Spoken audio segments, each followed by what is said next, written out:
Hello friends. आज जो हम टॉपिक लेके आए हैं स्पेशल टॉपिक है।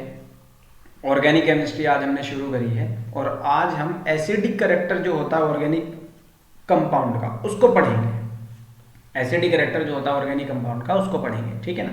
और वो भी हम फिनोल का हम शुरू करेंगे। कल मैं आपको वीडियो डाल दूंगा कार्बोक्सिलिक एसिड की, उसके बाद में एक बेसिक करेक्टर की डाल दूंगा आपको एमाइंस की। ये तीन बहुत इंपॉर्टेंट है आपके सिलेबस में, ठीक है। तो सबसे पहले जो एसिडिक करेक्टर है उसको आप जो जज करेंगे वो एक तो रेजोनेंस इफेक्ट से जज करेंगे, ये बात याद रख लो। अभी मैं जो देखो आपको टॉपिक करवाऊंगा, मैं कुछ एग्जाम्पल लेके आया हूँ। जैसे हम अल्कोहल, फिनोल और कार्बोक्सिलिक एसिड में एसिडिक करेक्टर डिस्कस करेंगे। फिर सब्सटीट्यूटेड फिनोल में भी मैं आपको देखो काफ़ी सारे एग्जाम्पल लेके आया हूँ कंपेरिजन के लिए, ठीक है ना। जैसे फिर आपके पास ये हैं दो कंपेरिजन के लिए, फिर एक ये है। हम इसमें सब में कुछ कंसेप्ट हैं, बहुत इंपॉर्टेंट कंसेप्ट हैं। फिर हम ये देखेंगे कि इनमें कौन सा क्या कंसेप्ट लगाएं। मैं आपको पूरा समझाऊंगा ये टॉपिक, ठीक है ना, कि किस तरह से आप इनकी एसिडिक स्ट्रेंथ को कंपेयर कर सकते हैं। तो आपने सारे के सारे कंसेप्ट जो हैं कहीं ना कहीं नोट कर लेने हैं। सिर्फ 8 एग्जाम्पल हैं, 8 एग्जाम्पल अगर आपने ये कर लिए तो आपको फिनोल अच्छे से समझ में आ जाएगा। लेकिन एक बात याद रखना, आपने जो एसिडिक कैरेक्टर निकालना है रेजोनेंस से और इंडक्टिव इफेक्ट से। आपने अगर ये दो टॉपिक आपको पता है तो आपको एसिडिक कैरेक्टर समझ में आ जाएगा। देखो जहां पर माइनस इफेक्ट होगा, चाहे वो रेजोनेंस इफेक्ट हो चाहे वो इंडक्टिव इफेक्ट हो माइनस वाला, ठीक है ना, माइनस आई वाला, सॉरी, ठीक है। तो वो एसिड हमेशा याद रखेंगे, वो चीज स्ट्रोंग होगा। वो कैसा होगा? आपका स्ट्रोंग एसिड होगा, हमेशा याद रखना। माइनस वाला मतलब जैसे समझ लो कार्बन की चेन है, कहीं पर ये ग्रुप लगा हुआ है, मान लेते हैं OH है। अब ऑक्सीजन इलेक्ट्रॉन खींचेगा, H निकालेगा, तभी तो एसिड होगा ना। तो अगर इस कार्बन की चेन के साथ कोई ऐसा ग्रुप लग गया जो इलेक्ट्रॉन खींचेगा तो ये कमी कर देगा, ये कमी कर देगा ऑक्सीजन पे। ऑक्सीजन मजबूरी में क्या करेगा? फिर हाइड्रोजन से इलेक्ट्रॉन लेगा, उसको चलता करेगा। तो इसलिए -R होता है लोन पेयर लेना और -I होता है कि सिग्मा इलेक्ट्रॉन को खींचना, ठीक है। तो ये जहां पर दोनों इफेक्ट होंगे वहां पर क्या होगा? एसिड स्ट्रॉन्ग होगा। बस आपने इस चीज को टैली करते हुए आंसर देने हैं। जैसे देखो फिनोल, मैं तीनों चीज ले आया, फिनोल ले आया और अल्कोहल ले आया और कार्बोक्सिलिक एसिड ले आया। इन तीनों में हमने कंपैरिजन करना है तो सबसे बढ़िया मेथड है पहले इन दो में कंपेयर कर लेते हैं, ठीक है ना, फिर आपको समझ में आ जाएगा। देखिए जब कोई भी चीज एसिडिक होगी तो वो अपने H लूज करेगी। तो मैं मान लेता हूं फिनोल ने अपने H लूज कर दिए, तो फिनोल पर कैसा चार्ज आ जाएगा? नेगेटिव चार्ज आ जाएगा और ये बन गया फिनोक्साइड आयन। क्या बन गया? ये फिनोक्साइड आयन आपका बन गया, ठीक है ना। अब ये फिनोक्साइड आयन हमें पता है रेजोनेंस की वजह से क्या होगा? स्टेबल होगा। ये ऑलरेडी आप जो है छोटी क्लासेस में BSc वगैरह में या 12th क्लास में पढ़ के आ चुके हैं। तो ये रेजोनेटिंग स्ट्रक्चर जो बनाएगा, कितने रेजोनेटिंग स्ट्रक्चर बनाएगा? देखो ये रेजोनेटिंग स्ट्रक्चर तो उम्मीद आपको बनाने आते होंगे भैया। अगर नहीं बनाने आते होंगे तो आप मुझे बता देना, मैं एक बेसिक वीडियो जो है रेजोनेटिंग स्ट्रक्चर बनाने की भी डाल दूंगा। तो ये एक बेंजीन की वजह से याद रखेंगे 3 रेजोनेटिंग स्ट्रक्चर बनते हैं। अब ये लास्ट में ये इलेक्ट्रॉन यहाँ वापिस दे देगा, ये ऑक्सीजन फिर से नेगेटिव आ जाएगा जैसा ये है। तो ये 3 रेजोनेटिंग स्ट्रक्चर बना रहा है। लेकिन जब अल्कोहल अपना H पॉजिटिव आयन लूज कर देगा तो इसके पास बनेगा एल्कोक्साइड आयन और इसमें कोई रेजोनेंस होता नहीं है, नो रेजोनेंस। अब कोई रेजोनेंस नहीं है तो भैया मुझे ये बताओ इन दोनों में A और B में स्टेबल कौन हुआ? अपने इलेक्ट्रॉन देने के बाद भी स्टेबल कौन हुआ? भाई स्टेबल मुझे तो A लग रहा है, उसके 3 स्ट्रक्चर बने। तो A जो होगा वो मोर एसिडिक होगा देन B। मतलब अल्कोहल और फिनोल में मोर एसिडिक कौन हो गया? फिनोल मोर एसिडिक हो गई। अब जरा इसमें देख लेते हैं, मान लो इसने भी अपने, अब ये क्या है? ये कार्बोक्सिलिक एसिड है। अब देख लेते हैं कार्बोक्सिलिक एसिड और फिनोल में कंपेयर कर लेते हैं मोर एसिडिक कौन होता है। तो कार्बोक्सिलिक एसिड भी अपने क्या करेगा? इलेक्ट्रॉन H आयन देके वो भी क्या बनाएगा? ठीक है ना, इथोक्साइड आयन आपका ये बना देगा, ठीक है ना, सॉरी सोडियम एसिटेट या सोडियम इथेनोएट। तो ये क्या होगा? ये आपका ये भी रेजोनेंस के द्वारा स्टेबल होगा। लेकिन इसके सिर्फ 2 ही रेजोनेटिंग स्ट्रक्चर बन पाएंगे। तो अब हमें ऐसा लग रहा है और हमने पढ़ा भी है जिसके ज्यादा रेजोनेटिंग स्ट्रक्चर होते हैं वो मोर स्टेबल होता है। तो जैसे 3 रेजोनेटिंग स्ट्रक्चर इसके बने और इसके 2 बने तो आपको लगेगा भैया फिर से अल्कोहल और कार्बोक्सिलिक एसिड में भी सॉरी फिनोल और कार्बोक्सिलिक एसिड में भी आपकी मोर एसिडिक कौन लग गई? आपको फिनोल लग गई। लेकिन ऐसा नहीं है। देखो ये जो 2 स्ट्रक्चर बने हैं इसमें नेगेटिव चार्ज, ध्यान से देखो, ये ऑक्सीजन के ऊपर है। किसके ऊपर? ऑक्सीजन के ऊपर है। तो जब ऑक्सीजन के ऊपर ये नेगेटिव चार्ज है तो और ऑक्सीजन होता भी एक इलेक्ट्रोनेगेटिव एटम है, तो इलेक्ट्रोनेगेटिव एटम के पास नेगेटिव चार्ज रहे तो वो ज्यादा स्टेबल माने जाते हैं। यहाँ अगर आप देखें तो यहाँ कार्बन पे नेगेटिव चार्ज है, कार्बन एक इलेक्ट्रोनेगेटिव एटम है नहीं, तो जब एक इलेक्ट्रोनेगेटिव एटम जो नहीं हो उसको आप नेगेटिव चार्ज दे दो तो वो स्टेबल तो माना नहीं जाएगा। तो ये जो तीन स्ट्रक्चर हैं ये इन दो स्ट्रक्चर के कंपेयर जो हैं वो ज्यादा स्टेबल है, इसलिए याद रखेंगे कार्बोक्सिलिक एसिड्स जो होते हैं वो मोर एसिडिक होते हैं देन फिनोल। तो ऑर्डर क्या बन गया देखो, कार्बोक्सिलिक एसिड हुए फिनोल से ज्यादा, और फिनोल ज्यादा हो गया किससे एसिडिक, अल्कोहल से ज्यादा एसिडिक हो गया। तो ये आप कंसेप्ट थोड़ा सा माइंड में रख लें। आगे बढ़ते हैं हम दूसरे एग्जाम्पल की तरफ बढ़ते हैं। देखो आपको ये 4 एग्जाम्पल दिए हुए हैं, ABCD आपको यहाँ पर दे दिए हैं, ठीक है ना, और इसमें आपसे पूछा गया है कि मोर एसिडिक कौन है। तो एक तो फिनोल है, एक नाइट्रोफिनोल है, एक मेटा नाइट्रोफिनोल है, this is Meta position, this is ortho position and this is para position, already you know.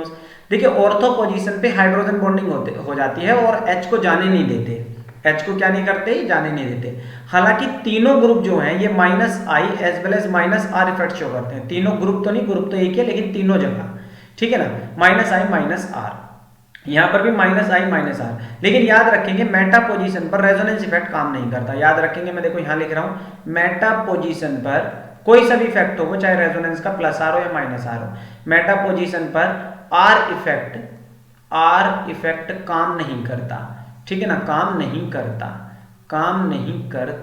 ठीक है ना। जैसे आप पहले स्ट्रक्चर में देखो, यहाँ देखो नेगेटिव चार्ज ऑर्थो पे भी आया, नेगेटिव चार्ज पैरा पे आया, मेटा पे आया क्या, कहीं नहीं आता, क्योंकि मेटा पे रेजोनेंस काम नहीं करता। तो इसलिए अब ये तीनों जो हैं तीनों इलेक्ट्रॉन खींच रहे हैं, तीनों में ये इलेक्ट्रॉन खींचेगा भाई -I -R। यहाँ चलो रेजोनेंस नहीं है तो इंडक्टिव तो है ना, इलेक्ट्रॉन तो खींचेगा, ये भी खींचेगा। तो इसलिए ABCD में A जो होगा, फिनोल जो होगा, वो सबसे कम एसिडिक होगा, क्योंकि इसमें ऐसा कोई ग्रुप है नहीं जो इलेक्ट्रॉन खींचे। अब बात है BCD में। अब मैंने आपको पहले ही बता दिया कि भैया ऑर्थो पोजीशन वाला तो जो है वो क्या है, हाइड्रोजन बॉन्ड बना लेता है, तो और मेटा पे इंडक्टिव इफेक्ट ही काम करता है, रेजोनेंस काम नहीं करता। तो पैरा पोजीशन ऐसी बची जिसपे इंडक्टिव और रेजोनेंस दोनों काम कर रहे हैं, तो D जो होगा बेस्ट एसिड होगा इसमें। उसके बाद C का नंबर आएगा, और B वाले ने तो समझौता कर दिया था, संधि कर ली थी कि भैया हम तो हाइड्रोजन बॉन्ड बना लेंगे, मत भेजना तुम हाइड्रोजन को यहाँ से। B वाले ने C वाले ने हाइड्रोजन बॉन्ड नहीं बनाया, दूर है वो, लेकिन कह रहा है चलो मेरा रेजोनेंस काम नहीं कर रहा, इंडक्टिव तो है, इलेक्ट्रॉन तो मुझे चाहिए। तो भैया जब -I इफेक्ट जहाँ काम करेगा, मैं पीछे बता चुका हूँ, वो मोर एसिडिक होगा। तो ऑर्डर आपका ये निकल के आ जाएगा। सबसे ज्यादा एसिडिक कौन है, मैं दोबारा से लिख देता हूँ यहाँ पर, सबसे ज्यादा पैरा वाला एसिडिक होगा, ठीक है ना। उससे ज्यादा एसिडिक होगा आपका कौन सा, ऑर्थो वाला, सॉरी, पैरा वाले के बाद कौन सा होगा, ऑर्थो वाला। ये ऑर्डर थोड़ा ध्यान रखेंगे, पैरा वाले के बाद होगा ऑर्थो वाले के बाद मेटा वाला, और मेटा वाले के बाद कौन सी होगी आपकी, फिनोल, ठीक है ना। दोबारा समझा देता हूं भाई, पैरा पोजीशन पे दोनों इफेक्ट काम कर रहे हैं, मेटा पे रेजोनेंस इफेक्ट काम नहीं करता, सिर्फ इंडक्टिव इफेक्ट करता है, ऑर्थो पे इंडक्टिव रेजोनेंस दोनों करते हैं, भले हाइड्रोजन बॉन्ड बनी हो। तो इन दोनों के कंपेयर मेटा वाला जो ऑर्थो वाला जो होगा वो मेटा से ज्यादा एसिडिक होगा ही होगा, ठीक है ना। तो आप याद रखेंगे, सबसे पहले कौन आ गया, पैरा, उसके बाद कौन आ गया आपका ऑर्थो के बाद कौन आ गया, मेटा, और मेटा के बाद कौन आ गया, फिनोल। मोस्ट इंपॉर्टेंट है ये बात, आप ध्यान रखेंगे ही रखेंगे। सबसे ज्यादा कंफ्यूजन जो हो रहा होगा आपको ऑर्थो और किसमें, मेटा में नहीं होना चाहिए भाई। ऑर्थो पे तो सिंपल सी बात है, तो वैसे भी पास में लगा हुआ है, ज्यादा इफेक्ट डाल रहा होगा वो, ठीक है। तो ऑर्थो और मेटा में, मेटा तो वैसे ही दूर हो गया, बस आपको पैरा और ऑर्थो में जरूर हो रहा होगा, पैरा और ऑर्थो में। तो वो हाइड्रोजन बॉन्ड बना लेता है, लेकिन पैरा पोजीशन दूर है तो वो हाइड्रोजन बॉन्ड नहीं बना पाता। ये इंटरमोलिकुलर हाइड्रोजन बॉन्ड बनाता है, इंट्रा नहीं बनाता, याद रखेंगे। तभी ये स्टीम वोलेटाइल भी होता है, ये भी एक बहुत इंपॉर्टेंट क्वेश्चन आता है। ऑर्थो वाला स्टीम वोलेटाइल होता है। आगे बढ़ते हैं, बी। अब आप तीसरे में देखिए, ए और बी में पूछ रहा है। देखो यहाँ पर 3 ग्रुप हैं, इसमें सिंपल सी बात है 3 ग्रुप हैं, और तीनों के तीनों -I और as well as -R show कर रहे होंगे। यहाँ तो सिर्फ 2 ही ग्रुप है, तो यहाँ पर इलेक्ट्रॉन का जो इलेक्ट्रॉन खींचने का इफेक्ट है वो ज्यादा होगा, इसलिए ए जो होगा वो मोर एसिडिक होगा देन बी। इसमें तो कोई सोचने वाली बात आपको होनी ही नहीं चाहिए। हालांकि हाइड्रोजन बॉन्ड तो बनेगा इसमें, लेकिन ग्रुप ही इतने ज्यादा लग गए हैं, सबके सब इलेक्ट्रॉन खींचेंगे, ऑक्सीजन पे कमी हो जाएगी इलेक्ट्रॉन की, तो ऑक्सीजन कहेगा भाई मैं तो मरा, 2 ऑर्थो लगे हैं, 1 पैरा लगे हैं, इतने सारे इलेक्ट्रॉन खींच रहे हैं, मैं तो मरा, ठीक है ना। इतने 3-3 ग्रुप पार्टी मांग रहे हैं इससे, बर्थडे पार्टी।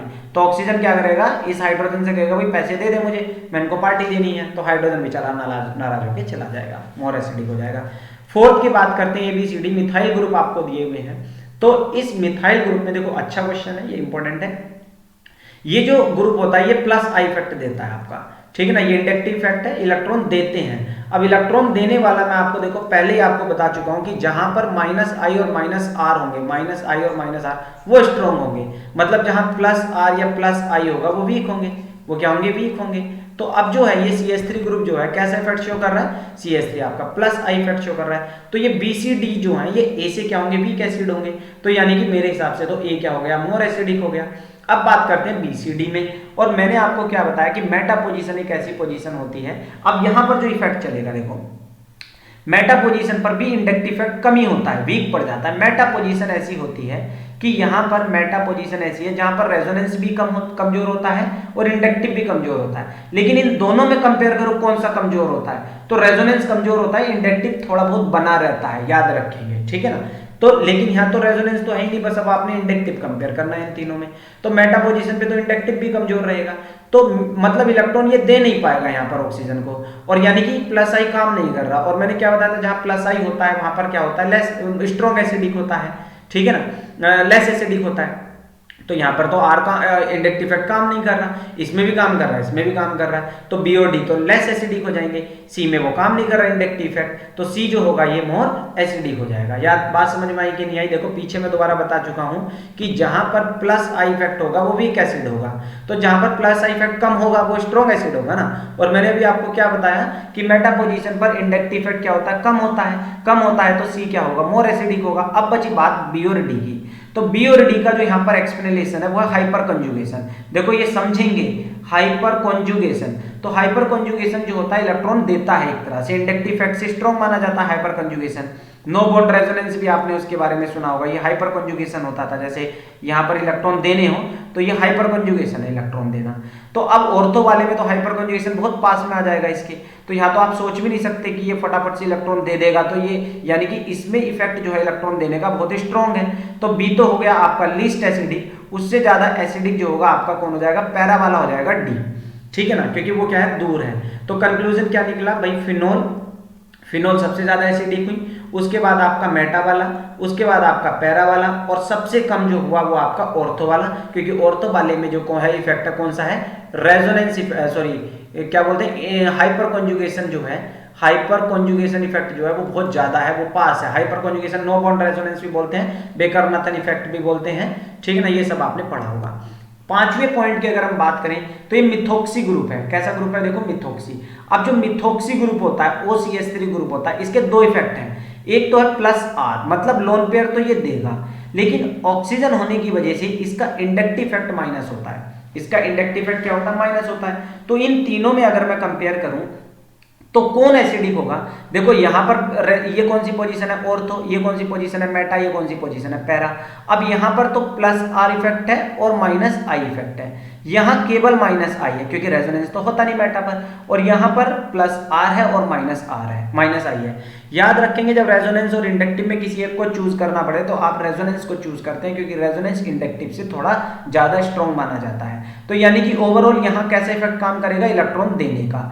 और इलेक्ट्रॉन देने का मैं पहले आपको वीडियो बता चुका कि जहां प्लस आर इफेक्ट होगा वो वीक होंगे। देखो जहां प्लस आर और इफेक्ट होता है वो कैसे होते हैं, वीक होते हैं। तो अब आप मुझे इसमें बताइए इलेक्ट्रॉन मिल कहां नहीं रहे, खिंच कहां रहे हैं, जहां माइनस आई है।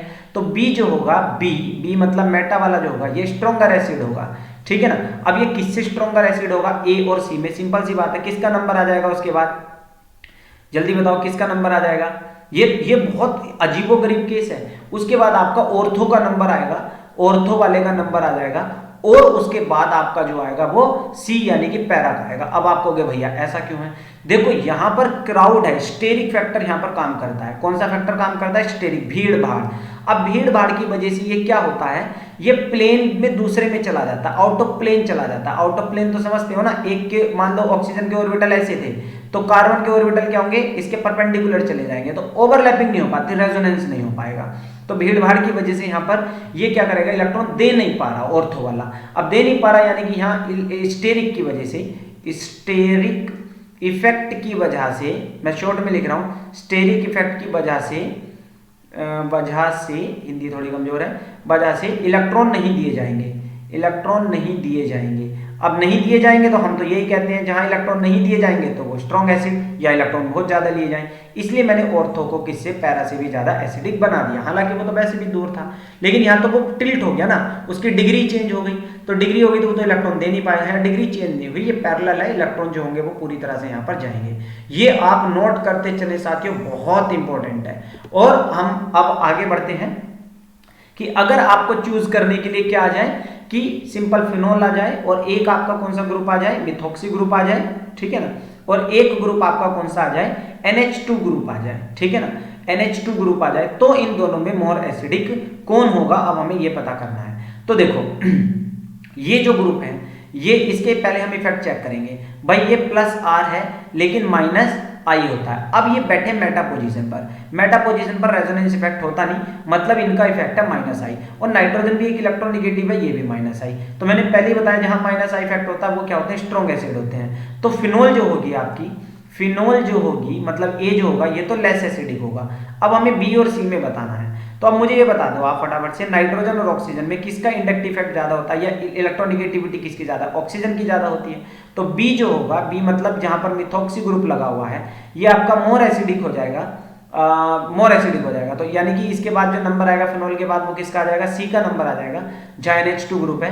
और सबसे ज्यादा जो एसिडिक हो जाएगा आपका वो ग्रुप हो जाएगा जहां पर मिथॉक्सी ग्रुप लगा हुआ है, क्योंकि इसका माइनस आई इफेक्ट जो है वो स्ट्रॉन्ग है। Minus I of methoxy group is higher than minus I of NH2 group, इसलिए जो आपका ऑर्डर होगा वो ये हो जाएगा, ठीक है ना।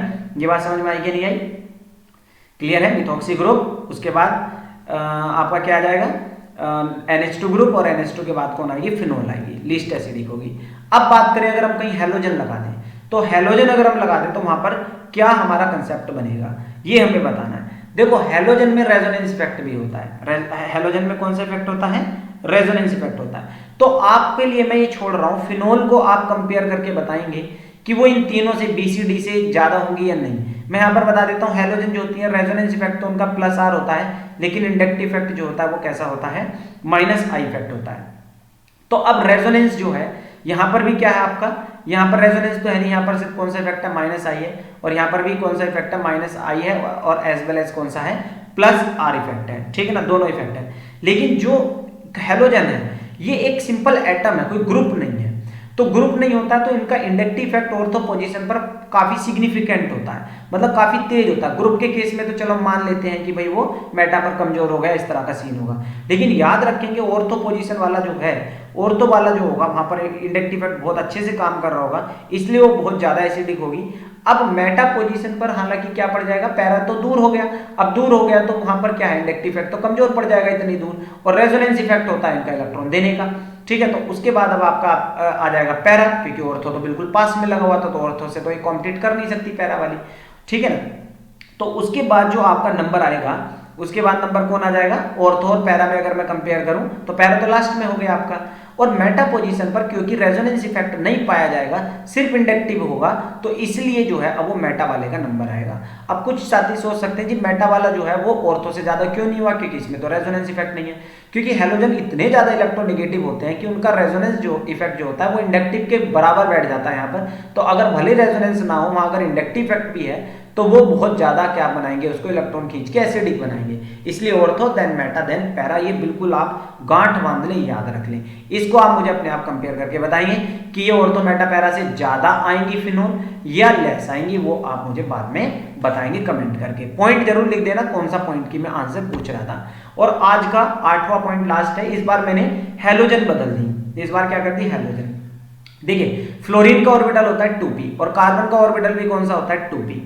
तो जब दोनों के ऑर्बिटल 2p हैं तो यहाँ पर रेजोनेंस इफेक्ट और इंडक्टिव इफेक्ट जो होते हैं वो एक दूसरे के बराबर, वो कैंसिल आउट कर देते हैं। भाई रेजोनेंस तो उसका देने का था ना प्लस आर, तो प्लस आर इफेक्ट भी इसका बहुत बढ़िया होगा, और इसका इलेक्ट्रॉन खींचने के होता है माइनस आई, तो ये एक दूसरे को कैंसिल करके ये बराबर हो जाते हैं फिनोल के। ये किसके बराबर हो जाते हैं, फिनोल के। तो ए और बी तो होंगे बराबर। अब मुझे देखना है ये सी और डी से इनसे ज्यादा होंगे कि नहीं होंगे। तो वो चीज मैं आपको बता चुका हूं कि क्या होता है कि जैसे जैसे हेलोजन का साइज बढ़ेगा तो इलेक्ट्रॉन देने की जो टेंडेंसी जो होती है वो कम होती चली जाती है, क्योंकि पोजीशन इनकी सबकी सेम है। तो यहाँ इलेक्ट्रॉन देने की जो टेंडेंसी जो होगी वो घटती चली जाएगी। इसके बाद 3p ऑर्बिटल है, इसके पास 4p ऑर्बिटल है। अगर मैं आयोडीन भी बना लूं तो आयोडीन के पास 5p ऑर्बिटल होगा यहाँ पर। तो जैसे जैसे ऑर्बिटल का साइज बढ़ेगा तो कॉन्जुगेशन रेजोनेंस घट जाएगा, और रेजोनेंस घट जाएगा तो इलेक्ट्रॉन इसको दिए नहीं जाएंगे। तो इसलिए जो ए भी तो ज्यादा एसिडिक हो गए। अब क्लोरीन जो होगा वो थोड़ा लेस एसिडिक होगा, डी जो होगा वो और लेस एसिडिक होगा, और ई आयोडीन वाला जो होगा वो और भी ज्यादा लेस एसिडिक होगा, क्योंकि रेजोनेंस जो है वो पॉसिबल नहीं हो रहा। 5p 2p के साथ ओवरलैप नहीं कर सकता। 2p कार्बन का है, 5p किसका है, आपका आयोडीन का है। ऐसे यहाँ पर 4p जो है वो किसका है, ब्रोमीन का है, और 2p ऑर्बिटल जो है वो कार्बन का है, तो दोनों के बीच ओवरलैपिंग का चांसेस कम है। तो यहाँ पर तो फ्लोरीन था और कार्बन था, तो दोनों के पार्ट 2p ऑर्बिटल होते हैं, ओवरलैपिंग तो इनकी बहुत बढ़िया हो जाएगी। तो इसलिए क्या हो जाएगा, ये दोनों इफेक्ट कैंसिल हो जाएंगे, रेजोनेंस तो है ही बढ़िया हुआ। और बेसल वो ठहरा नंबर 1 एटम, ठीक है ना, Don number 1 army, 1 man army है, तो इलेक्ट्रोनेगेटिव एटम सबसे ज्यादा है, तो इसलिए बी का इंडक्टिव और रेजोनेंस कैंसिल होकर वो फिनोल के बराबर हो जाते हैं। तो उम्मीद है ये चीज आपको समझ में आया होगा, फिनोल का एसिडिक कैरेक्टर। अगर कोई चीज समझ में नहीं आई कमेंट में करके आप दोबारा से पूछ सकते हैं। Thank you.